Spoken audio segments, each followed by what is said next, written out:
Good evening, everyone. So nice to see you. Evening. Um, we are waiting for the assembly member to come onto the Zoom. He had just finished the ledge session, was walking back to his office.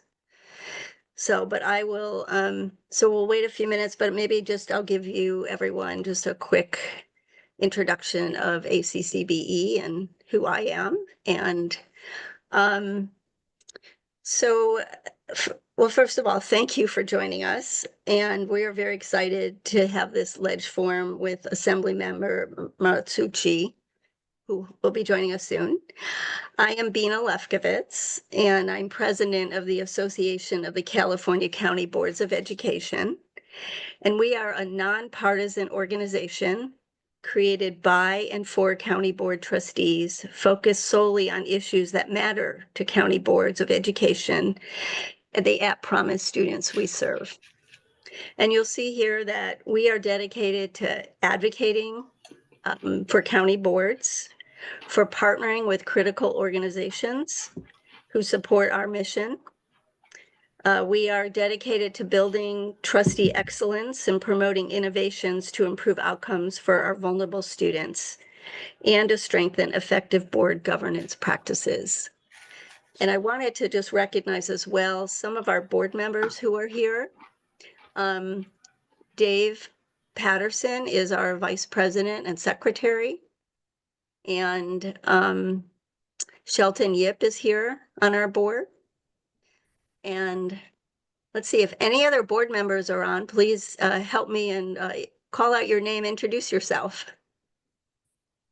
Yvonne Chan from Los Angeles County Board. Great, welcome, Yvonne. I don't know if Bev Gerard, who's on our board, is here, and Juliana Ferriani.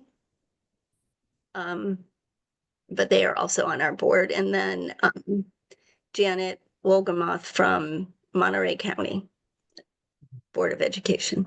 Bina, I have a process piece. Someone is requesting the ability to record on their computer. We are recording. We'll be recording the part with the member. And so frankly, we're going to decline that because we've made the arrangement with him that we can do a certain amount of recording. So I'm going to decline, but we will have this a recording available going forward for everyone to view. Okay. Thank you. Also, let me just tell you a little bit about the agenda for the evening. We do have him for, we think, at least 30 minutes. And I know he has another event this evening. But he will share his updates on the state budget related to education. He will spotlight key educational bills that have come in front of his committee that we are likely going to be interested in. And he's going to talk about his top legislative priorities. And then Dave has a few questions for him around the politics of the budget. No surprise, we're going to talk about politics. His view of the critical issues facing education in the long term and some of his thoughts on solutions on how best to address the achievement and opportunity gap and other educational challenges that our state faces. Then we'll take audience questions, and we will continue to answer those questions even after he leaves, if he has to leave before we answer all the questions. And then we have a fun interactive activity to get your feedback on legislative priorities that you want ACCBE to advocate around. So that's our agenda for the evening. And yeah. Bina, I'm happy to announce that Assemblymember Muratsuchi is with us now. He has joined the meeting. Hello, everyone. Wonderful. Well, welcome. We're so pleased and honored to have you tonight. I know you just came from the legislature, and we're, again, very pleased to have you. I am going to do a quick introduction and really turn the floor over to you. And I know we have you, I think, for about 30 minutes. So again, just by way of introduction, I'm Bina Lefkowitz, the president of the Association of the California County Boards of Education, ACCBE. And we are very grateful for you to be here. We know you are a superlative educational champion, and a truly effective legislator. You are chair of the Assembly Education Committee, a former school board member, which many of us have a heart and background. Many of us on this call have been school board members in K-12 and obviously now serve in the county boards. I saw that you were a college professor, that you graduated from UC Berkeley and UCLA, and you represent the 66th Assembly District located in the South Bay of LA. And what I was most impressed in reading your bio is that you are truly a champion for transforming education for all of our students, no matter their zip code and their life circumstances. And I think you are on a call with many people who share that same mission. So thank you for being here. We're going to turn the floor over to you. We had asked that you give us an update on the budget, some critical bills that have come in front of your committee, and your thoughts on some key legislative issues. And then we have some specific questions for you. So, Okay. Well, thank you very much, Bina, and thank you to everyone for giving me this opportunity to, give you an update on what is happening education-wise in the California legislature.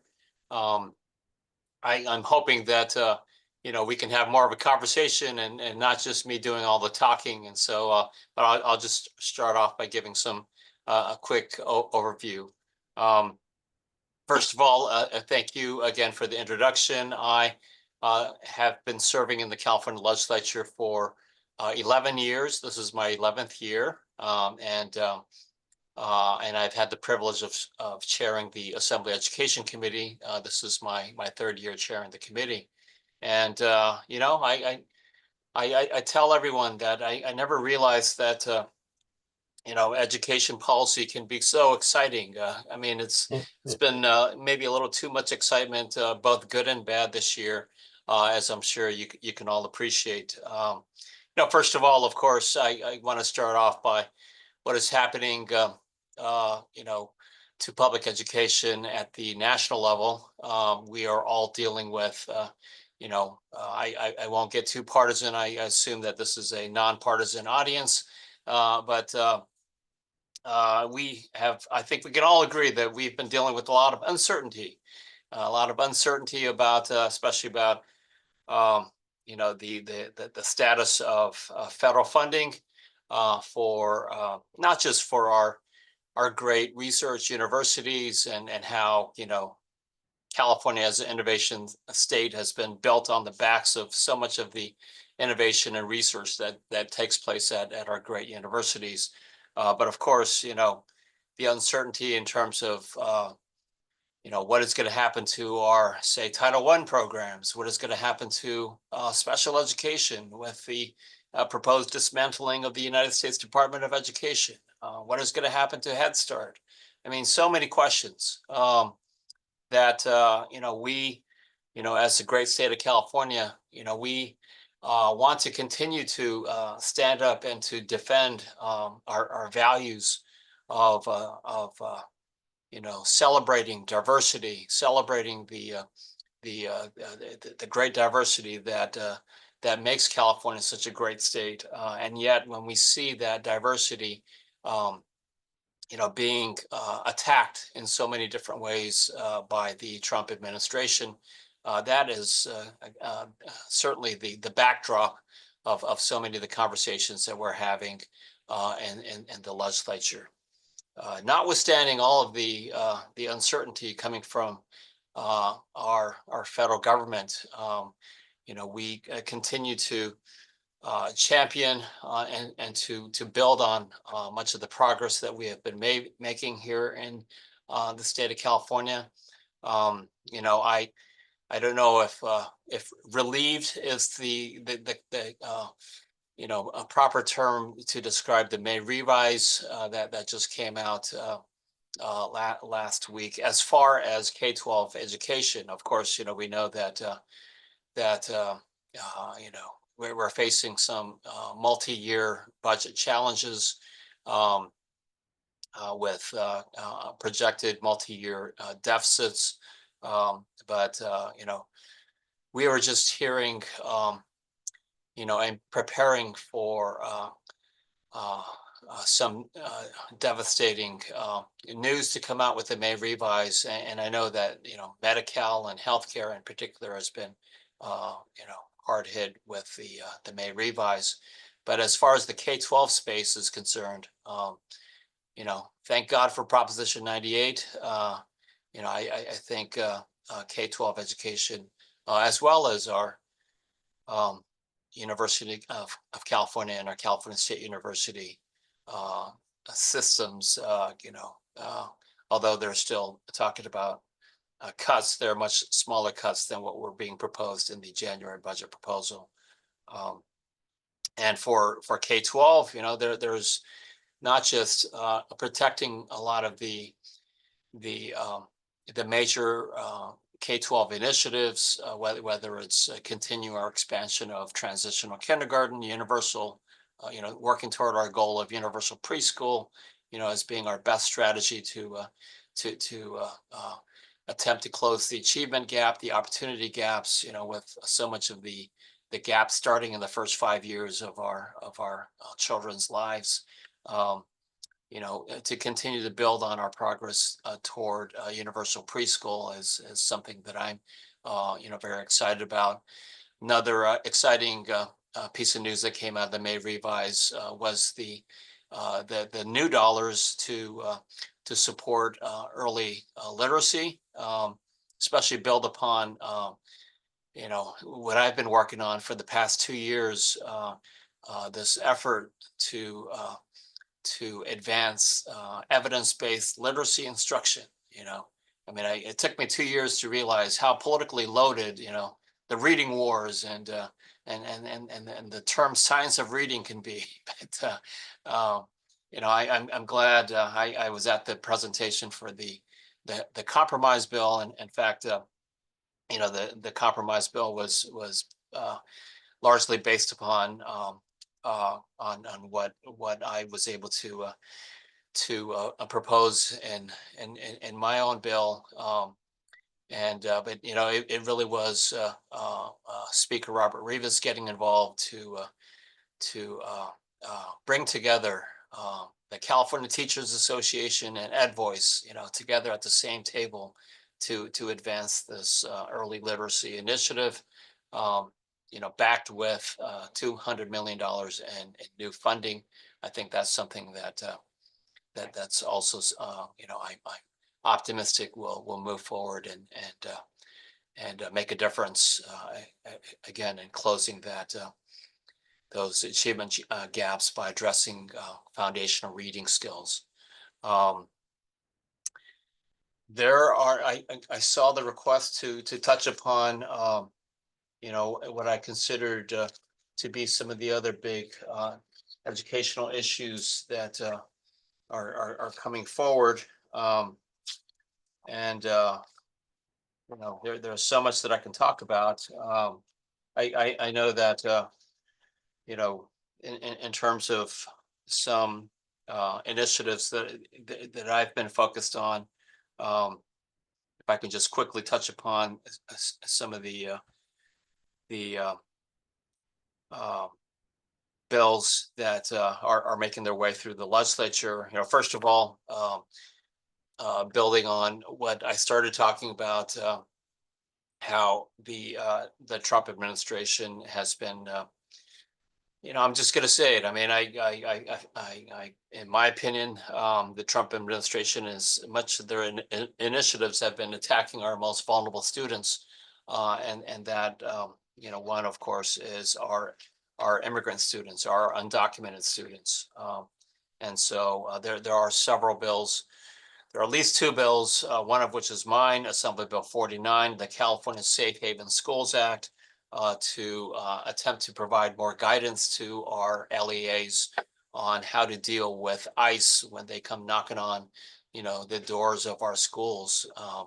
We saw this, actually happen in Los Angeles Unified, where immigration officials came to a LA Unified elementary school looking for some students, and they did exactly what my bill is proposing to do, which is to not allow them onto the school property unless and until they can provide a valid judicial warrant. And of course, you know, that puts our school staff in the awkward position of having to confront these federal immigration officials. But I think we need to provide guidance to protect our students' constitutional right that's been recognized since 1982, that all students, regardless of immigration status, have a right to a free public education. So that's you know, one issue that I would flag. Another, of course, is the ongoing teacher shortage that we are facing in the state of California, especially in you know, the highly impacted well, the areas that we have the biggest challenges of attracting, retaining good teachers. Those would be special education teachers, you know, our math teachers, our STEM teachers, where they can make a lot more money going into other fields than in doing the, you know, what I consider the God's work of teaching in our public schools. And so to that end, there are several initiatives to one, try to lower the obstacles for young people to become teachers, and two, to try to pay them more, you know, so that the teaching profession will become a more attractive profession. Again, in the May revise, there was monies being proposed for the Golden State Teacher Grant to provide the you know, to address the cost of you know, earning, you know, getting the education and earning your credential. And then of course, you know, paying our student teachers. There's $100 million in the May revise being proposed to pay our student teachers for those required teaching hours that our student teachers must satisfy in order to earn their credentials. That's also a bill that I've been working on. And so I had received a heads up from the governor's office that was going to be forthcoming. But my bill is Assembly Bill 1128 to initiate a pilot program to compensate student teacher candidates completing their student teaching requirements. And you know, maybe before I open up for welcome any questions, there are several other initiatives. There are two bills that I know I'm more familiar with the bills on the Assembly side because they all had to go through my committee on the Assembly side. And so forgive me for my bias. I'm not as familiar with what's going through on the Senate side. But there are two bills that are attempting to encourage school districts to build education workforce housing. You know, we know that land is hard to come by, especially in like highly impacted housing markets like the Silicon Valley or you know, all of the Bay Area, as well as, you know, Los Angeles County, San Diego, Santa Barbara, Orange counties, so many parts of our state with such high costs of living. You know, how can we help address the housing crisis for our education workforce? There are two bills on the Assembly side. One is to streamline the process to approve housing project proposals for workforce housing projects to proposed to be developed on school district property, and another bill to provide the financial support for some of the pre-development work that is necessary, you know, because we know that, you know, superintendents are in the business of education and not in the business of building housing. And so, you know, we Yes. want to be able to support those efforts. So Well, let me Member just, Muratsuchi, this is yes. Dr. Dave Patterson. It's my job to actually try to transition to some of that back and forth. Okay, We great. could. So, Yes.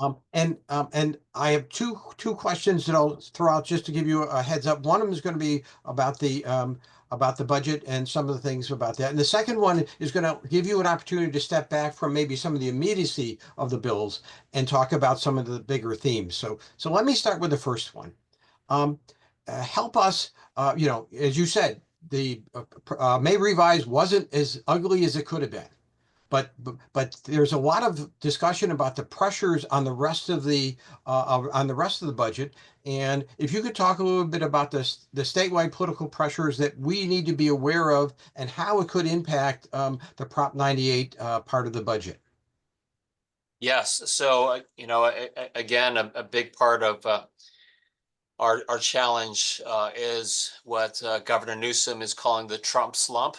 All of the uncertainty and its impact on our state budget revenues, especially as it relates to our capital gains tax revenues.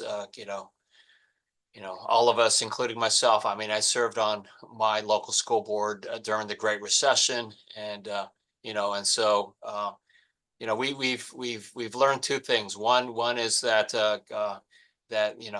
these boom and bust cycles that are largely dependent on our top 1%, our wealthiest Californians, and especially their income related to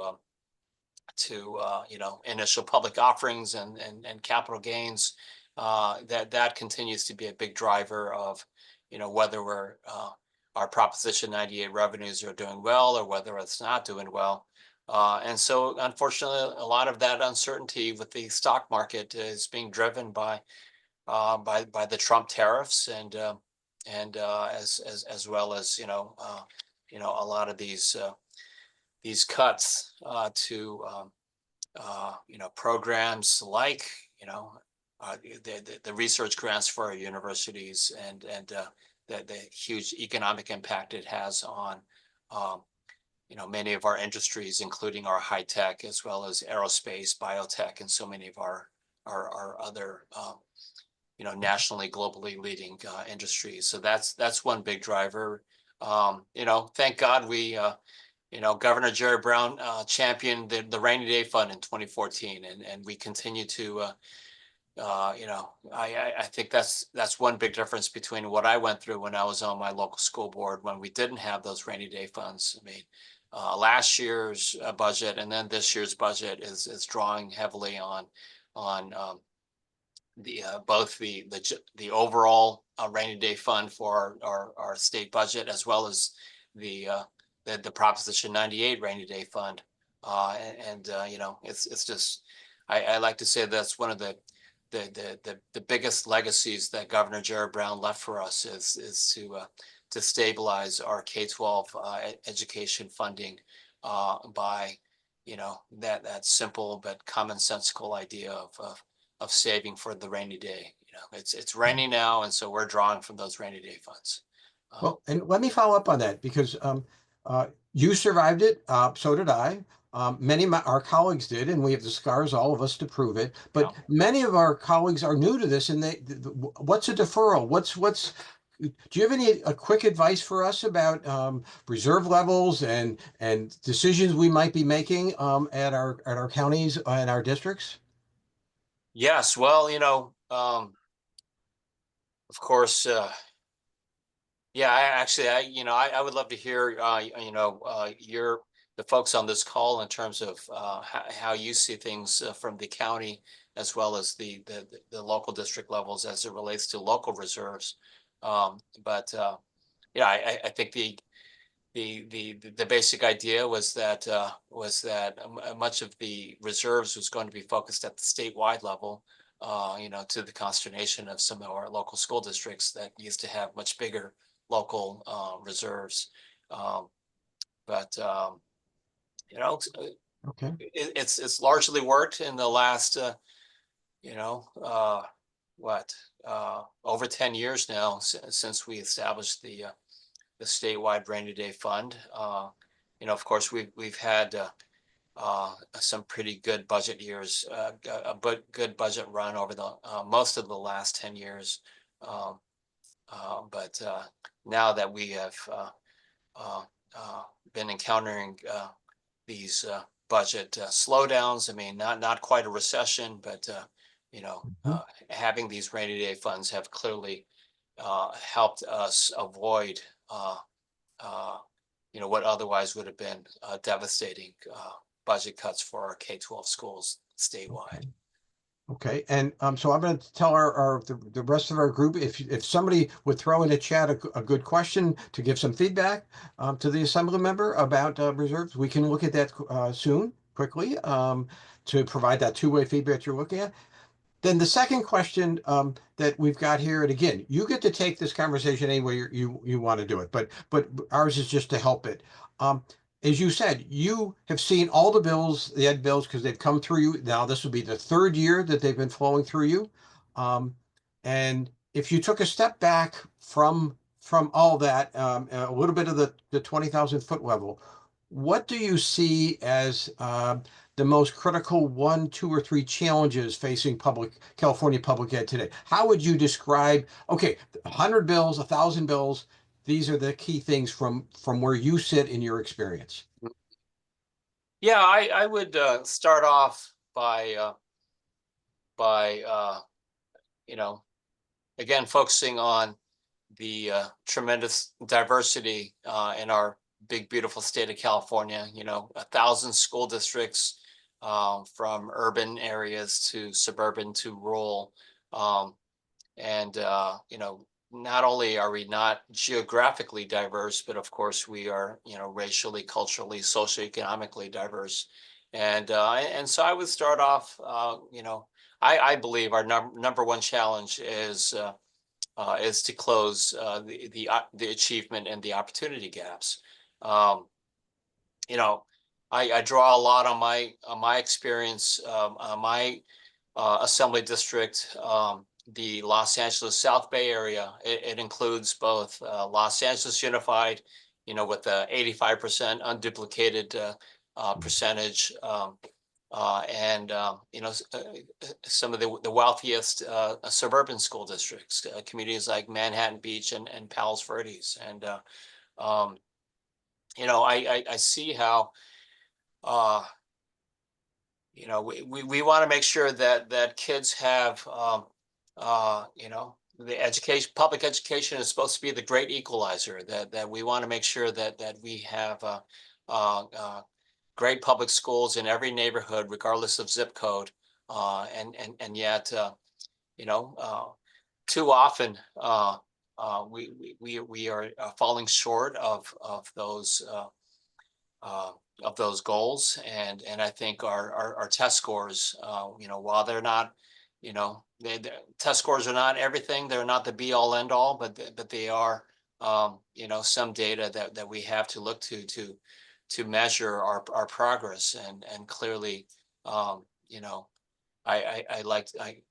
believe the data shows that our suburban schools in our affluent communities are, those public schools are doing as well as any public school in the United States of America. But because the state of California has one of the highest poverty rates when adjusted for cost of living, and we also have one of the largest populations of English learners, one of the most diverse, in terms of language diversity, in terms of our immigrants coming from all around the world. That's my holy grail. It's like, how do we make sure that we have good public schools in every neighborhood, regardless of zip code, so that we can try to equalize those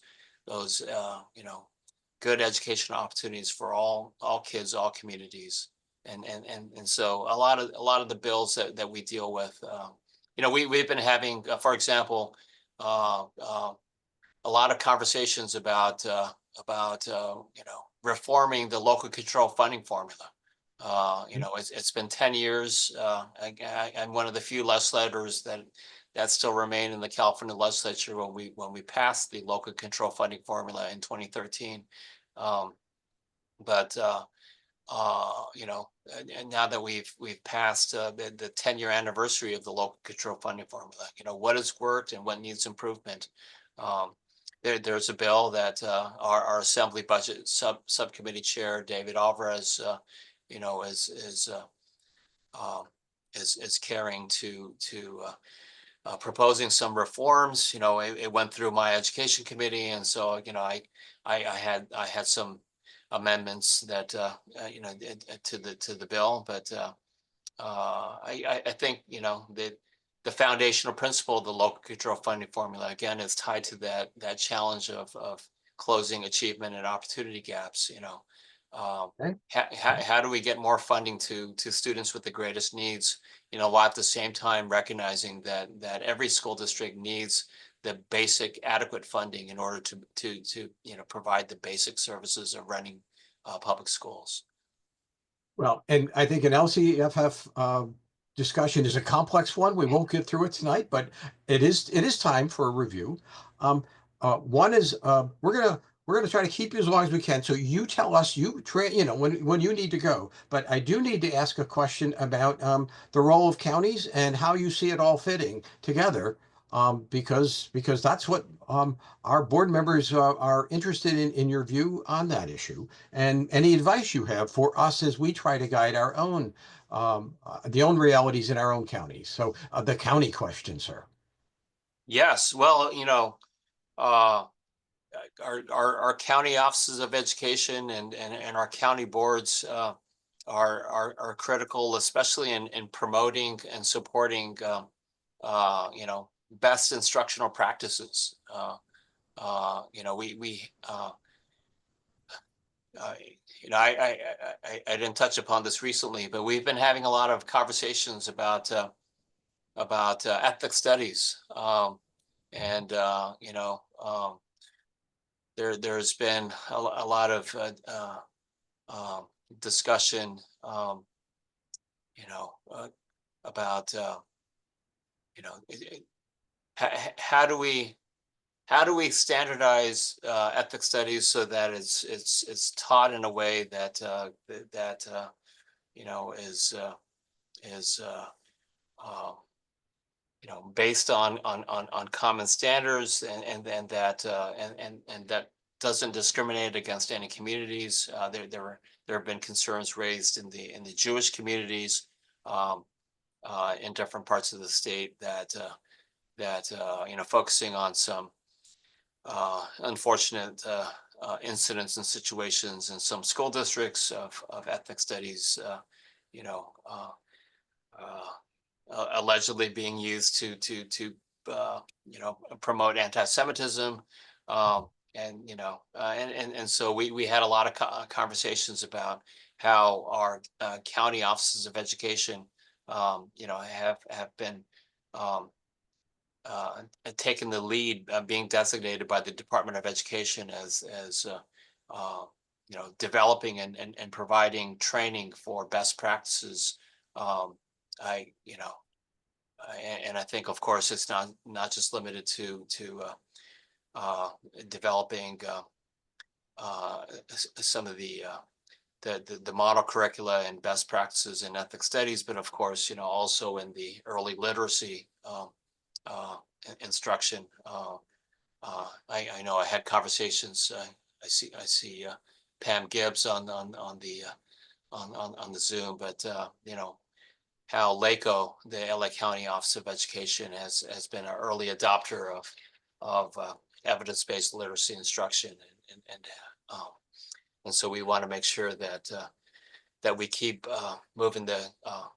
pushing the ball forward, training more of our teachers and our LEAs on adopting, you know, the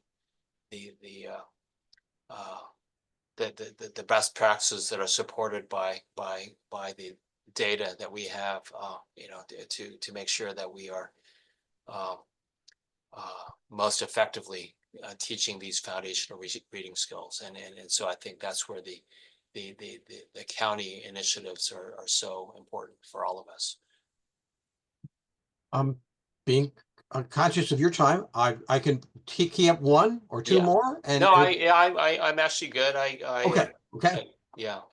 Then looking at the stuff that's coming through the chat and all that, one of the ones that I'll try to translate into something is there was a good question about transitional kindergarten and you already spoke about the challenge we have when the kid starts behind. How can they ever catch up, much less starting on the time? Would you like to speak to the TK and how you see that developing for us as we move forward? Yeah, so as everyone on this call knows, um, Universal Transitional Kindergarten is one of the biggest initiatives in recent years to expand our public education programs to provide access and the opportunities for all 4-year-olds who wish to attend a transitional kindergarten program. Um, and while we want to follow all of the evidence that shows that investing in the early childhood years provides the biggest return on our investments in terms of laying the foundation for lifelong learning, teaching the foundational skills, closing a lot of those opportunity gaps that exist between affluent and low-income communities in terms of access to quality early childhood educational programs. It doesn't come without all of the challenges of not quite starting creating a new school year, but doing Okay. something that is ambitious on that scale. And of course, that's getting all the teachers and getting the school facilities and having the funding and dealing with this issue of the penalties for one school or one classroom, going over the classroom ratio. I mean, I know there's probably a couple of people on this call that are frustrated with why we can't adjust those penalties, but it's such a lot of times, when things don't seem to make sense, you have to think, well, there's probably some political reason why that's not happening, and that's kind of the case with these TK class. The student teacher or the student staff ratio penalties. Why we haven't been able to provide more flexibility is because there's so many people that are also focused on the tremendous impact that TK has had on the childcare industry and how it's a balancing act of making sure that we're not just taking all the 4-year-olds that is undermining the business model especially for our private childcare providers.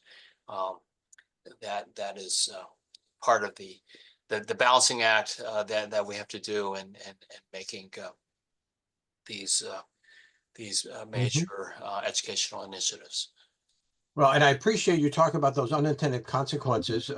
Placer County, for example, we support a lot of childcare providers that are in small nonprofits or in homes, and that is a tremendous challenge as we all pop up and try to have a staff that isn't there and try to keep staff that isn't there. So I appreciate that conversation. It is a tough one. I'm going to switch now to one, and first I'll get on my soapbox. I believe in the last recession, the Great Recession, they balanced the budget on the back of kids when they did the deferrals. So the question that people are hearing, one is they're saying, 3% reserve isn't going to get you anywhere. It's going to, but the larger question that you might have some insight, both because of your current role and your role on the budget chair before for that, is should we be preparing for deferrals? What tools do you have going forward that may hopefully be better or different than the ones that we experienced in 2008 and such? Yeah, so I know that when I was on my local school board, we relied a lot on the deferrals in order to try to avoid uh, what often ended up ultimately with teacher and staff layoffs and increasing class sizes. Um, I know that deferrals may not be uh, the ideal budgetary practice. I think the basic goal is to try to avoid what ultimately becomes cuts to the classroom and the impact on the kids in the classroom. We yeah, and so I know that there's been some issues. We're actually going to have a more full discussion on the May revise in our Assembly Budget Subcommittee hearing tomorrow. And so I'll have a chance to go into it more tomorrow. But I know that some of these, what some people might call budget gimmicks, you know, especially those that are being challenged by the California School Boards Association as being in violation of Proposition 98 and of the California Constitution. Um, you know, the changes of which were made by Proposition 98. That those are serious issues that need to be addressed. But the intent is certainly to try to minimize the cuts that ultimately impact a child's education in the classroom. And so there's we're always trying to be mindful of the um, the big picture budgetary conversations that we're having with the ultimate goal of always trying to minimize the impact on the child's education in the classroom. Great. Okay. I'll keep going until you tell me to stop. Okay. And so the next one is a focus on for all the things we've been talking about, the additional challenges that if you're in a rural county, you're in a small place, whether it be the ratio for kindergarten, which you might want to do to grade, but you can't hire your the sped. What can you speak about? How we collectively can help our rural counties remain within the law, because they're getting hit with all sorts of penalties and other stuff, and they're working their little tails off to Yeah. try to identify, is there some balance we can strike that's better? Yes. First of all, um, I do want to acknowledge many of the challenges that our rural districts are facing. 2 years ago, I had an opportunity to take a tour with then Assemblymember, now State Senator Megan Dolly up in the North State, and we went out to Shasta, Siskiyou, and Modoc, and see some of the frontier school districts, and um, when I would often I I had a lot of takeaways from those visits, but one of them was that often school districts were the biggest employers in those counties, and two, that you know I was just I my eyes were open to the socioeconomic challenges in many of the rural communities where the the adverse childhood experience indicators in many of the rural counties were as high, if not higher, than many of our you know uh, uh, urban so-called inner city communities.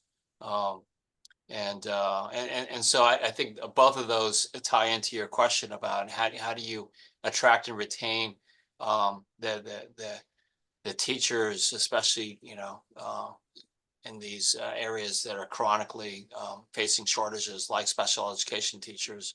Um, how do you attract and retain people to work in the rural communities? You know, uh,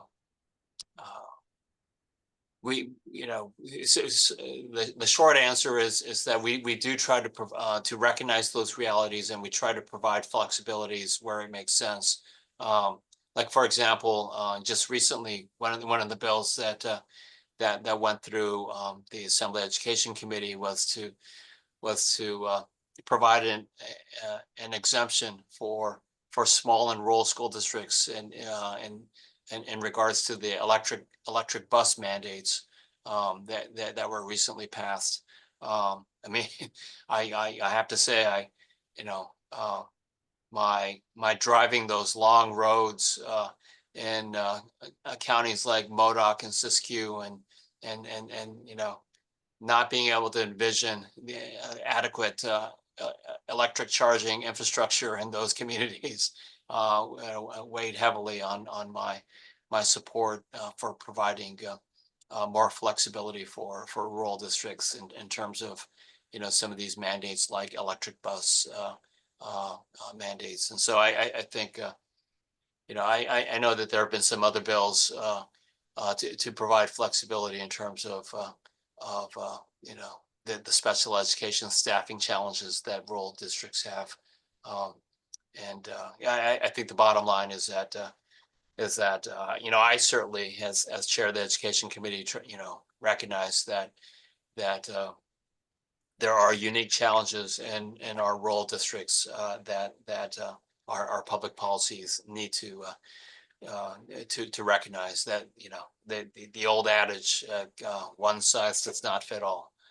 We need to make sure that the policies we make in Sacramento recognize that tremendous geographic diversity that is the state of California. You took the words right out of my mouth. That's one of my favorite statements, especially for a state as complicated as ours. Yeah. Well, how about I pass to what we thought would be a potential closing question for you? Okay. Okay. And again, it's one of those, if you got a magic wand, what solutions, what innovations would you like to see in education that address the deep and persistent achievement gap and any other critical issues you see that are impacting student success? But you're king for the day. You have it all. Could you speak a little bit about what your vision there might be? Yeah, well, thank you again for giving me this opportunity to share my thoughts. I hope it was useful for those that on this call. But I would go back to what I started emphasizing. I see one of our biggest challenges here in the state of California is the huge diversity and what that means in terms of the gaps in opportunities and achievement, or just the gaps in the level of support and the level of educational support that we can provide to all of our kids throughout the state. As much as Proposition 98 guarantees that K-12 education receives the biggest piece of our state budget pie in terms of funding. All of us in education know that the needs still far exceed what we are providing for. That we should be providing more reading tutors for all of our kids so that we can achieve universal literacy by third grade, that foundational benchmark that we all should be striving for. Paying our teachers more so that they don't have to deal with this wage penalty, so that more young people, we can attract more of the best and the brightest to become teachers, because we know that getting a good, qualified, fully credentialed, fully trained teacher in every classroom, is one of the biggest ways that we can make a difference in providing a quality education. Providing all the support that we need for our kids, something as basic as universal school meals. You know, a kid can't learn if he or she is hungry. Um, you know, I mean, on and on. We all know that that while the promise of public education is supposed to be the great equalizer for all kids, we know that we have a lot more work to do to achieve that promise. You know, in all of our diverse communities in the state of California, and so uh, Great. that will always be my holy grail to try to make sure that all of our schools have the adequate resources to be able to provide quality public education for all of our kids. Well, I thank you very much. I'm going to pass it back to Bina for her close and thank you, but I want to first sneak mine in there and say I very much appreciate you spending the time with us. No, Back thank to you you, very Bina. much. Thank you for having me. Back. Yeah. Yes, and thank you as well for being here. Your comments were just right on. I think we share the same mission around wanting to make sure kids can succeed no matter where they live, what their zip code, what their life circumstances are. And we look forward to working with you in helping make that vision a reality. So thank you very much. Yes, thank you. And thank you to each and every one of you for all the work that you do to champion public education. Thank you. Thank you. Okay. So Thank you for your time, Assembly Member. Okay. Yeah. All right. Take care, everyone. all right, thank you. Bye-bye. Mhm. Um, Okay. so we have about 9 minutes left. I don't know.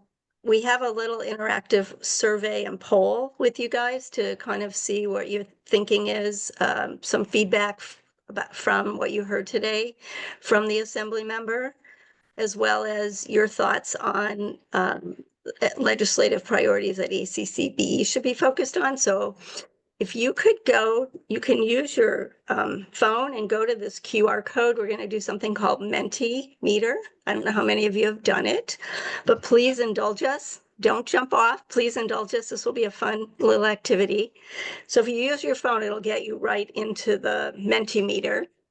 If you don't use your phone, you have to enter into your search bar menti.com and then put in the code that's up there, 14356057. So there's 2 ways to get in. If you're having trouble, you can let us know. And once you're in, there will be a series of questions. And Chris, may I turn this over to you to talk through the Mentimeter? Absolutely. Absolutely. So we'll give you all some time to continue joining. I think I see that we have about 3 folks in so far.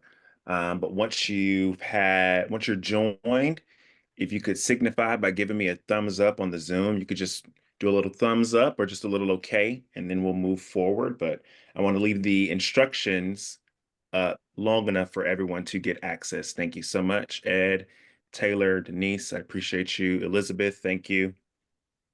All right. Greg, Zach, I appreciate you. I see you're on. You see you're in.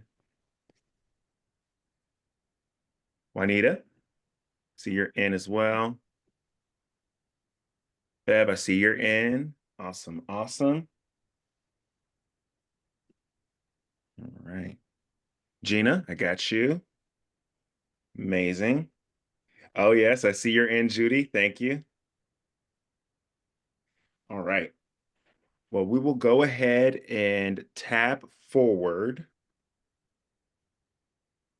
I'll also drop the code in the chat for those of us who might still need it.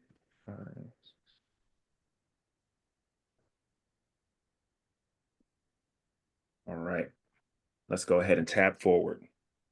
So our first question is, what's your major takeaway from Assemblymember Muratsuchi's presentation, his discussion? What's sticking out in the front of your mind? What's at the top of your mind?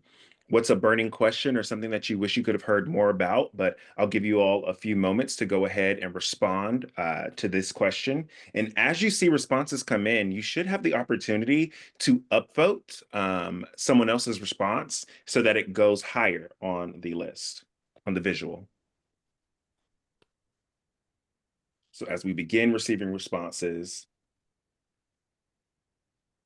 We should see them pop up. There we go. Concerned around moving away from the principle of LCFF. All right. Very impressed with the assembly member. That's a good sign. Amazing. You can see that we already have some responses popping up. Let me move the QR code so we can scroll through them.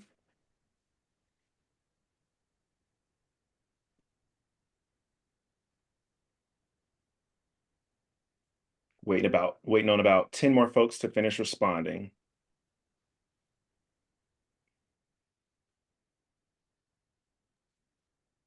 While you're waiting, do a quick introduction of yourself, Christopher, please. Oh, hi, folks. I'm Chris Williams. I am ACCBE's project consultant and project director. I am their jack of all trades and their Swiss Army knife. I do all the communications. I run the background of the meetings and producing them. I help with slides, et cetera, et cetera. You'll hear from me a lot. I'm the Keebler elf. All right, folks. I see we got about 6 more people that we are waiting to hear from.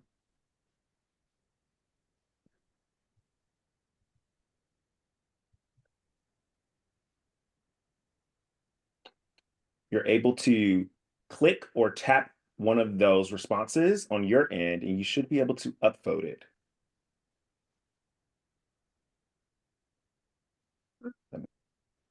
Nope. And we want to upload it because Say again.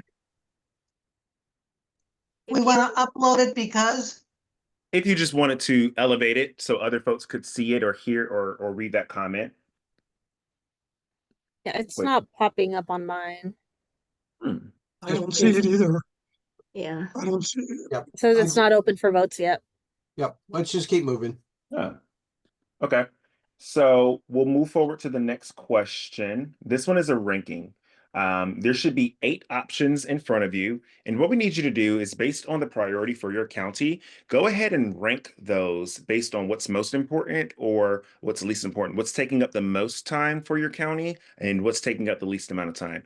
Also recognizing these are all topics that are probably taking up a lot of your time, but if you had to prioritize them in terms of where you think that the county or your team is going to take action first, what's that ranking? 1 through 8. And on your end, on your cell phones, you should be able to tap it, and then you can move things up or down. And then if you're on your computer, you should be able to click and drag and drop.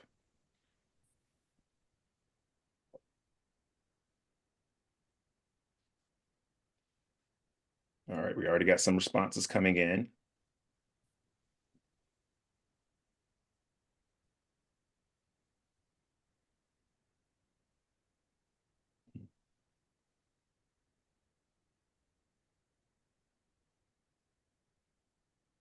I was wondering if literacy was going to be overtaken. Should I vote twice? It's up there. It's up there. As someone who's technologically challenged, I really appreciate you doing this, putting this together and making it easy. Thank you. Thank you. All right, we got about 10 more folks to finish up their ranking. We won't move on until you have a time to or have a chance to finish your ranking.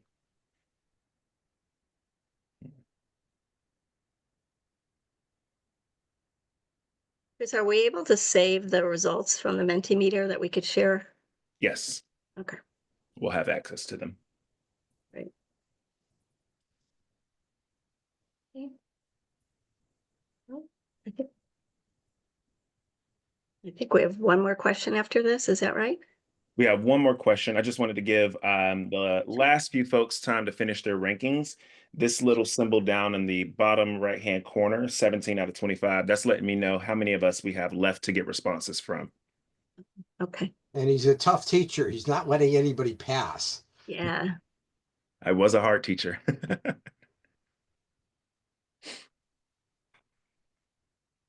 This is your exit ticket. Yes.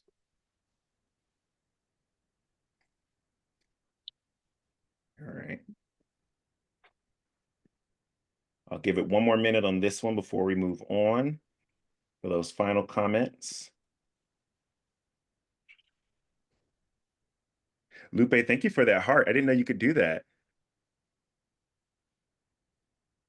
Multiple talents. All right. I'll go ahead and tab us forward. Our final question is, what's the biggest challenge that you are experiencing that you think ACCBE can support through advocacy? And you have three options or three opportunities to provide your response to this question. There should be three boxes there. Go ahead and drop your comments. What are the three biggest challenges that your county faces that could use some extra advocacy and support from ACCBE? And as responses come in, what we'll start to see is a nice word cloud start to generate.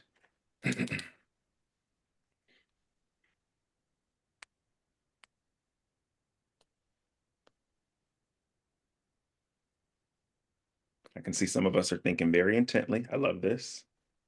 Ooh, freedom from more rules. Interesting. SPED funding, additional funding, rural school support. Funding and staffing. We're just going to watch funding grow.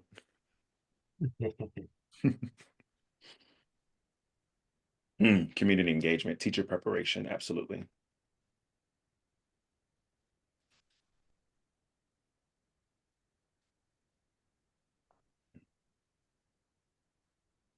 Effectiveness, yep.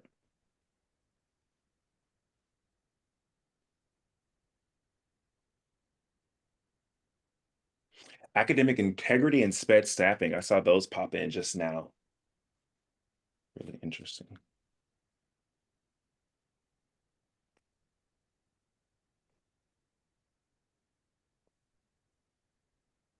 Funding still the big winner. Literacy and upper grades. LCAP improvements.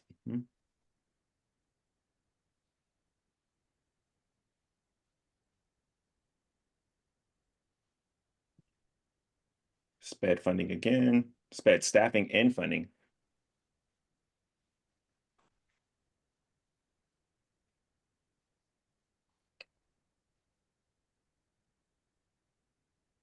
Sustained funding. Oh, AI usage. That's an interesting one.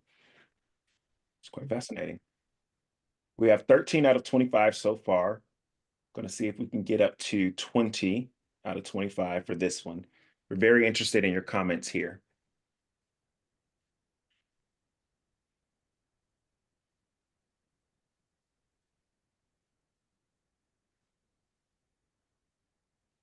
Looking for 5 more responses, and then I'll pass it right back over to Dave and Bina after we get our 5. I see we have 22 folks on our call here. And minus me, we do have enough to respond. So we're at 17. Just waiting on 3 more folks. Funding, staffing, and literacy are at the top of the list of issues. And I feel like that's kind of been our priority. But there's other interesting stuff. Funding, not the answer. Special ed funding, yeah, that is clearly academic integrity. That's a new one, and yeah, there's a lot in here to have a conversation that won't happen tonight, but to have a conversation. Absolutely. Passing it back over to you and Bina, Dave, to close us out tonight. Back to Bina.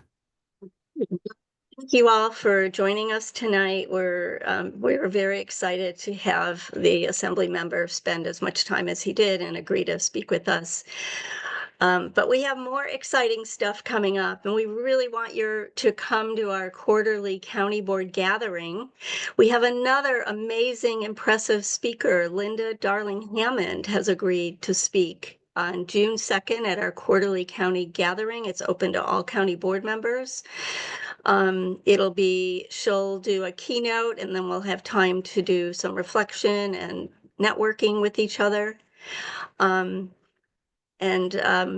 So please join us, and we're continuing to work on our advocacy. We have a few bills we're supporting, and we're also reminding you that we are offering one-on-one coaching for new trustees, but for any trustee that wants a conversation that needs some coaching.